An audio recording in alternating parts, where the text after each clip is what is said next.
ध्यान से सुनिएगा, जिसे हम वेदांत कहते हैं। 4 वेद है तो 4 ब्रह्मसूत्र भी हैं। पहला ब्रह्मसूत्र क्या है? अब सनातनियों को ये पता न हो कि ब्रह्मसूत्र क्या है, ये दुर्भाग्य कहा जाएगा। आप याद रखें कि हमारा 4 ब्रह्मसूत्र क्या है। अथातो ब्रह्म जिज्ञासा, पहला ब्रह्मसूत्र, हम ब्रह्म को जाने। दूसरा ब्रह्मसूत्र जन्माद्यस्य यतः, वो ब्रह्म कौन है? यतो वा इमानि भूतानि जायन्ते, जिससे ये अणु से लेकर के और बड़े जीव तक जिससे उत्पन्न हुए हों। जन्माद्यस्य यतः, वो मिलेगा कहाँ? तो तीसरा ब्रह्मसूत्र है शास्त्र योनित्वात्, शास्त्र पढ़ने से मिलेगा। अरे भैया शास्त्र हम पढ़ें कहाँ? तो चतुर्थ ब्रह्मसूत्र है ततः समन्वयात्, जो शास्त्र जानने वाले हों उनके पास बैठना शुरू कर दें। ये 4 ब्रह्मसूत्र। तो द्वितीय ब्रह्मसूत्र से भागवत जी का प्रारंभ होता है। जन्माद्यस्य यतः, जो हमारे जन्म, मृत्यु, पालन और मोक्ष, इन चारों का हेतु हो, उस सत्य की हम वंदना करें। ध्यान से समझिएगा। अन्वयाद इतरतः, भैया ये तो बात समझ में आ गई कि जो जन्म आदि का हेतु है वो सत्य है, पर ये अन्वयाद इतरतः क्या है? बोले वो ब्रह्म, वो सत्य अन्वय भी है, हमारे अंदर भी है और इतरतः हमसे बाहर भी है। उस सत्य की वंदना करनी चाहिए। द्वितीय स्कंद में भगवान स्वयं से कहते हैं, भैया मैं कौन हूँ? अंतः पुरुष रूपेण काल रूपेण यो वही, मैं आत्मा बनकर के अंदर निवास करता हूँ और काल बनकर के बाहर परिक्रमा देता हूँ। ईश्वर एक है। अन्वयाद इतरतः। आप कहिएगा महाराज जी ये बात समझ में नहीं आ रही है। जब वो एक है तो अंदर बाहर दोनों जगह एक साथ कैसे रह सकता है? रह सकता है। अब विचार करेंगे तो स्पष्ट होगा। हमारा शरीर किन किन चीजों से बना है? पृथ्वी तत्व, जल तत्व, आकाश तत्व, हवा तत्व और अग्नि तत्व। 5 तत्वों को मिलाकर के ये शरीर बना है। आप ये कहेंगे महाराज इसका प्रमाण क्या है कि इन 5 तत्वों से हमारा शरीर बना है?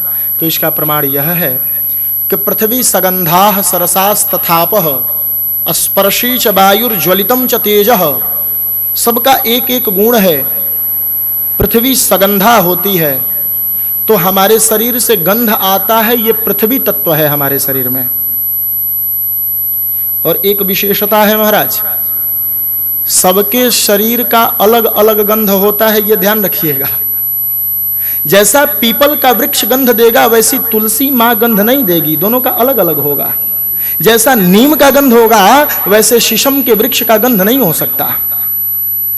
ये पृथ्वी तत्व है। पृथ्वी सगंधाः सरसस्तथापः, आपः जो जल है वो हमारे शरीर में लार मूत्र आदि बनकर के विराजमान है। ये जल तत्व है हमारे शरीर में।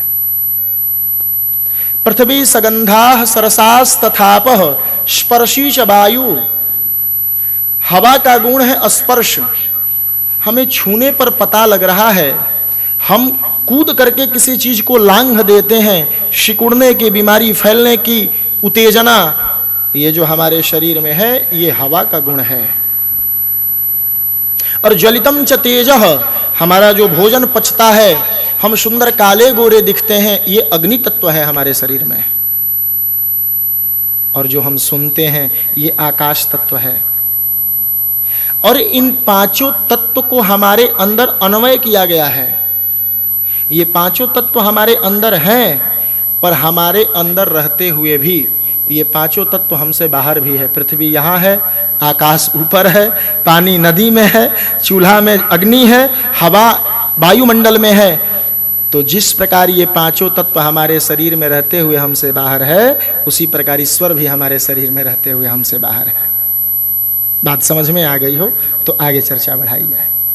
अन्वयाद इतरतः, जन्माद्यस्य यतोन्वयाद इतरतश्चार्थेष्वभिज्ञः स्वराट। व्यास जी कहते भैया वह सत्य जो है वो स्वभिज्ञ है, सब कुछ जानने वाला है। अरे महाराज ये कैसे दावा कर रहे हैं आप? एक कुतर्क करने वाला व्यक्ति गया एक महात्मा जी के पास, उसने कहा महाराज जी आप कह रहे हो कि भगवान सब कुछ जानते, मैं कह रहा हूं भगवान सब कुछ नहीं जानते। बोले भैया देखो, भगवान पर संदेह नहीं किया जाता, ईश्वर वेद गंगा संत महात्मा परीक्षण का विषय नहीं है। बोले महाराज जी आप प्रमाणित करके दिखा दो, मैं मान जाऊंगा कि भगवान सब कुछ जानते हैं। महात्मा जी बोले बेटा समय आएगा तो बता दूंगा। एक दिन महात्मा जी गर्मी के दिनों में उसी व्यक्ति के साथ यात्रा करने लगे। भगवान कैसे सब कुछ जानते हैं, इस बात को उसी की भाषा में समझाना पड़ेगा। दोपहरी थी महाराज, लोग विश्राम करने के लिए एक बटवृक्ष के नीचे सो गए। बटवृक्ष मतलब बरगद का वृक्ष। बरगद के वृक्ष के नीचे सो गए तो दोपहर के समय थोड़ी सी हवा चली तो नींद आ गई। महात्मा जी भी सो गए, कुतर्क करने वाला व्यक्ति भी सो गया, और सोने से पहले चर्चा की, महाराज जी आज तक आपने ये नहीं बताया कि भगवान कैसे सब कुछ जानने वाले हैं। और भैया कुतर्की लोग जब पॉइंट पकड़ लेते हैं तो बार बार उसी घाव पर दर्द बनाएंगे। आप क्या कह रहे हैं इस विषय में? तो महात्मा जी ने कहा काहे को जिद किए हो भैया, आप थोड़ी चुप रह लो, ईश्वर अपना जवाब स्वयं दे देगा। क्योंकि महात्माओं को एक आस एक विश्वास सिर्फ राम पर होता है। क्योंकि महात्मा वो तभी बने हैं जब सबसे धोखा खा चुके हैं, वरना महात्मा क्यों बने होते? पिछले कई जन्मों में उन्हें वैराग्य हो गया होगा, पत्नी कुछ नहीं है, बेटा कुछ नहीं है, वो जन्म जन्मांतर का पुण्य जुटता आया, इस जन्म में महात्मा हो गए। सब अपने कर्म का खेल है। तो जैसे ही सोए एक बरगद का फल गिर करके नींद खराब कर दिया। फल टूटा वृक्ष से और उस कुतर्की व्यक्ति के नाक पर गिरा, नींद टूट गई। महात्मा जी को जगाया, प्रभु जगिए, मैं कहता था कि भगवान सब कुछ नहीं जानते, देखिए कितनी गहरी नींद में मैं सोया था, ये फल गिरा और मेरा नींद खराब हो गया। महात्मा जी ने कहा बेटा मैं अभी भी कहता हूं कि भगवान सब कुछ जानने वाले हैं। कुतर्की ने कहा अच्छा ये बताइए, इतना बड़ा वृक्ष है और इसका फल देखिए कितना छोटा है, और लौकी कोहणे का वृक्ष का फल इतना बड़ा बड़ा होता है पर वो स्वयं से खड़े भी नहीं हो सकते, बताइए भगवान कैसे सब कुछ जानने वाले हैं? चाहिए तो ये कि पीपल बरगद के जैसे बड़े वृक्षों का फल इतना बड़ा बड़ा होना चाहिए, और जो वृक्ष अपने से खड़े नहीं हो सकते, जो पौधे, उनका फल छोटा छोटा होना चाहिए। पर यहां तो स्थिति विपरीत है। महात्मा जी ने कहा बेटा बहुत ज्यादा तर्क कर रहे हो, एक बात बताओ, भगवान अगर सब कुछ नहीं जानने वाले होते और बरगद का फल इतना बड़ा कर दिए होते, आज तुम बरगद के नीचे सोए हो और यही फल टूट करके नाक पर गिर जाता तो तुम मर गए होते। भगवान जानते हैं जो छायादार वृक्ष है उसका फल छोटा करना है क्योंकि उसके नीचे लोग आराम करेंगे, और जो वृक्ष छायादार नहीं उसका फल बड़ा करना है क्योंकि वहां कोई आराम करने नहीं जाएगा। इसीलिए भगवान सब कुछ जानते हैं। जितना छायादार वृक्ष दिखिएगा उसका फल बहुत छोटा छोटा होगा। स्वभिज्ञ है, सब कुछ जानने वाला है, स्वराट है, स्वयं में प्रकाश है, स्वयं यो राजते इति स्वरः, जो स्वयं में प्रकाशित है स्वराट है। चार्थे स्वभिज्ञ स्वराट तेने ब्रह्म हृदय आदि कवये, उसने उस ज्ञान को ब्रह्मा जी को संकल्प मात्र से करा दिया जिस ज्ञान को आज तक कोई समझ नहीं पाया। अब आप पूछिएगा महाराज जी ये कौन सा ज्ञान है जो आज तक कोई नहीं समझ पाया? अब गुरुदेव हंसी में कहा करते हैं आज भी दुनिया फंसी हुई है इसी में कि अंडा पहले आया कि चूजा पहले आया। आप बताइए, मुर्गी पहले आई कि अंडा पहले आया? अब आप कहेंगे महाराज जी मुर्गी पहले आई तो भैया अंडा नहीं था तो मुर्गी आई कहाँ से, और मुर्गी नहीं थी तो अंडा कहाँ से आया? ये जो ज्ञान है ये ईश्वर ने ब्रह्मा जी को करा दिया कि पहले मुर्गी आई कि पहले अंडा आया। ये अज्ञानता, माया में जो अज्ञानता है इसका खंडन करके समझाया। तेने ब्रह्म हृदय आदि कवये मुह्यन्ति यत् सूरयः तेजो वारि मृदाम यथा विनिमयो, जिसके हाथ में है महाराज जो अग्नि को शीतल कर दे, जल को पत्थर बना दे, ये उसकी लीला है। आपस में अदला बदली कर देगा और उसके चरण में चले जाने के बाद उसकी माया हमें प्रभावित नहीं करती। उस सत्य का ध्यान करना चाहिए। ये तो हो गई भागवत की बात। अब हम गृहस्थ हैं तो इसका अर्थ गृहस्थ के हिसाब से भी होनी चाहिए। सत्यम परम धीमहि का अर्थ यह है महाराज जी कि सबसे पहले हम सच सुनना सीखें। हम सच नहीं बोल रहे कोई बात नहीं, पर हम सच नहीं सुन रहे इसका मतलब हम अपने को अंधकार में डाल रहे हैं। हमें सत्य सुनना सीखना चाहिए। सत्यम परम धीमहि का सबसे बड़ा अपने जीवन में अगर उतारना हो तो हम सच सुनना सीखें। एक राजा का एक आंख अंधा हो गया था। राजा ने कहा जो हमारा चित्र बढ़िया बना करके देगा उसे बहुत बड़ा इनाम दिया जाएगा। एक चित्रकार गया और उसकी दोनों आंखें बना करके ले गया। महाराज जी ये फोटो देखिए। राजा ने कहा ये फोटो तो पूरी झूठ है क्योंकि मेरी एक आंख है नहीं और आपने दोनों आंख बना दिए हैं। एक चित्रकार गया, जैसे राजा थे वैसे ही फोटो लेकर के गया। राजा ने कहा इसमें क्या सुंदरता है, मेरी आंख नहीं है तो आपने आंख नहीं बनाया। पर एक कुशल चित्रकार था, उसने बाण चलाते हुए राजा का चित्र बनाया। महाराज बाण चलाने में एक आंख स्वतः बंद करके निशाना लगाया जाता है।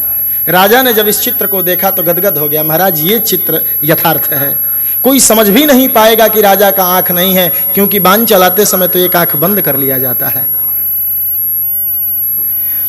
अब हमारे समाज में ये अवधारणा बना दी गई है कि सत्य कड़वा होता है। ये सरासर झूठ है। हमारा वेद कहता है सत्यम शिवम सुंदरम, सत्य सुंदर होता है, सत्य कड़वा नहीं होता। अब हम सत्य बोल कैसे रहे हैं ये हमारे ऊपर निर्भर करता है। नीतिया कहती है सत्यम ब्रूयात प्रियम ब्रूयात न ब्रूयात सत्यम अप्रिय। सत्य बोलिए जो प्रिय हो, अप्रिय सत्य मत बोलिए। पर नानृतम प्रियम ब्रूयात, झूठ प्रिय भी हो तो उसे मत बोलिए। एष धर्मः सनातनः, ये सनातन धर्म कहता है।